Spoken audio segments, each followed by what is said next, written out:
Davin guys, dan kali ini aku ditemenin sama si Dedi lagi. Halo. Nah, kali ini kita akan wawancara tentang usaha-usaha kegiatan ekonomi.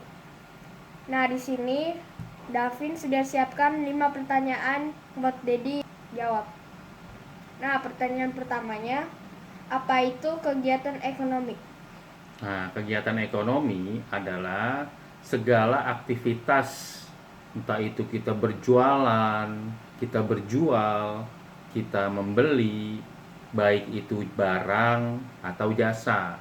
Nah, seperti contoh misalnya barang kayak Mami kan suka ke pasar tuh, ya kan? Iya. Nah, Mami membeli sayuran di pasar. Itu salah satu aktivitas kegiatan ekonomi. Oh.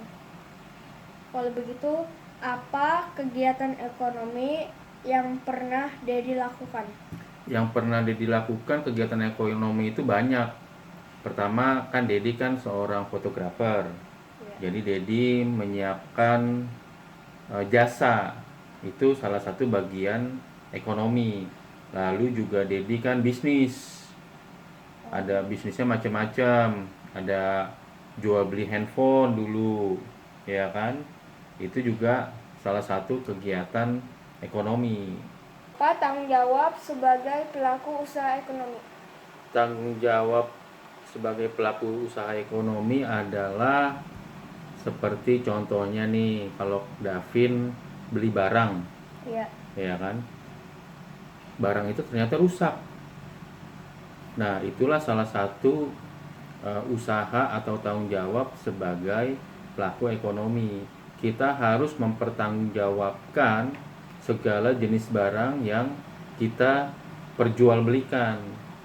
Jadi bukannya hanya bisa menjual, tapi kita juga bertanggung jawab Menjaga barangnya. bertanggung jawab menjaga barangnya, tetapi bertanggung jawab atas kualitas barang tersebut. Contoh misalnya Davin beli handphone, Ya. baru beli kok tiba-tiba rusak, gitu. Nah makanya kan kalau kalau elektronik itu ada garansinya, garansi berapa tahun gitu. Nah itu salah satu tanggung jawab sebagai pelaku usaha ekonomi. Kita bukan hanya bisa menjual, tetapi kita bisa juga bertanggung jawab untuk segala hal yang di luar perkiraan kita, untuk untuk kepentingan customer kita, untuk kepentingan si pembelinya, gitu. Apa kewajiban sebagai pelaku ekonomi? Kewajiban sebagai pelaku ekonomi itu adalah yang pertama, beritikat baik. Maksudnya beritikat baik itu ya kita sebagai pelaku ekonomi, penjual barang atau jasa, kita harus mempunyai sikap yang baik, beritikat baik untuk pembelinya atau yang menggunakan jasa. Nah, lalu yang kedua itu memberikan informasi yang jelas dan benar mengenai produk. Misalnya contoh handphone, Davin beli handphone A misalnya. Oh, handphone ini RAM-nya sekian, lalu memorinya sekian, kameranya berapa megapiksel, garansinya berapa lama, lalu garansinya itu kerusakannya yang bisa digaransikan apa saja. Nah itu harus jelas kita memberikan informasi tersebut kepada customer kita atau kepada pembelinya, seperti itu. Nah, jadi kalau kita tidak melakukan itu, bagaimana kita? Nah biasanya kalau kita tidak beritikat baik, lalu tidak memberikan informasi dengan jelas dan benar, biasanya efeknya nanti di kemudian hari, misalnya barang tersebut rusak atau terjadi kendala terhadap barang yang kita jual. Nah kebanyakan tuh pembelinya itu komplain ke kita. Itu bahayanya yang terjadi nanti, sehingga pembeli itu merasa kecewa kepada kita. Oh, jadi kita nggak bakal dibeli lagi produk kita? Iya, jadi pembelinya nggak mungkin balik lagi ke toko kita. Kayak Davin misalnya membeli barang A di suatu tempat, ternyata jelek, Davin balik lagi nggak? Enggak, nyari tempat Udah, lain kan? iya udah tahu jelek. Udah tahu jelek kan? Iya, makanya kita harus memberikan informasi yang jelas dan benar mengenai produk atau barang yang kita jual gitu. Apa hak sebagai pelaku ekonomi?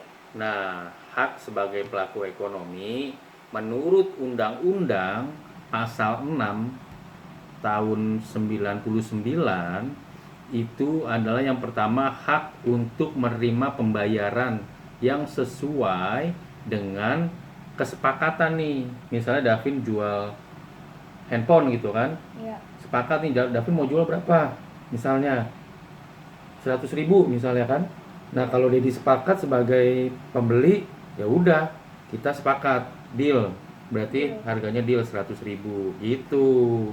Nah yang kedua, hak untuk mendapat perlindungan hukum dari tindakan konsumen yang beretika tidak baik. Nah kebanyakan maksudnya kita sebagai penjual itu ada pembeli-pembeli itu yang nakal.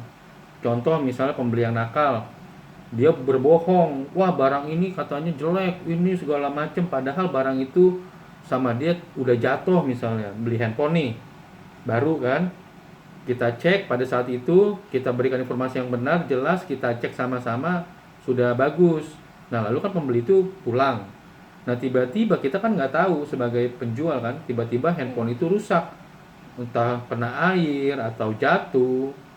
Nah lalu dia komplain ke kita, dia datang lagi, ini katanya handphonenya jelek ini. Nah itu ada itikat yang tidak baik yang pembeli sampaikan ke kita. Nah kita juga sebagai pelaku usaha kita harus berjaga-jaga dengan hal-hal yang seperti itu. Nah yang ketiga, hak untuk melakukan pembelaan diri. Nah maksudnya apa pembelaan diri?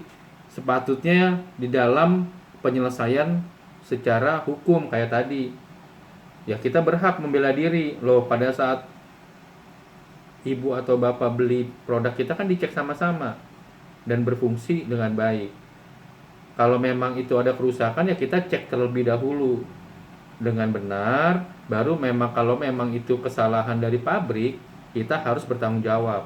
Tetapi kalau itu kesalahan si pembeli atau si pengguna handphone yang tadi dia dibilang itu jatuh atau kena air, ya mohon maaf, kita juga harus membela diri kita kalau ini tuh tidak bergaransi karena kesalahan pembeli atau kesalahan kita sebagai pembeli yang ceroboh jatuh gitu. Yaudah guys, itu tadi kita wawancara usaha-usaha kegiatan ekonomi. Kalau kalian suka jangan lupa like dan subscribe. Jangan lupa hidupkan lonceng notifikasinya dan share video ini. Ting tong. Dan share video ini. Oke. Sampai jumpa di video selanjutnya. Bye. Bye. Bye.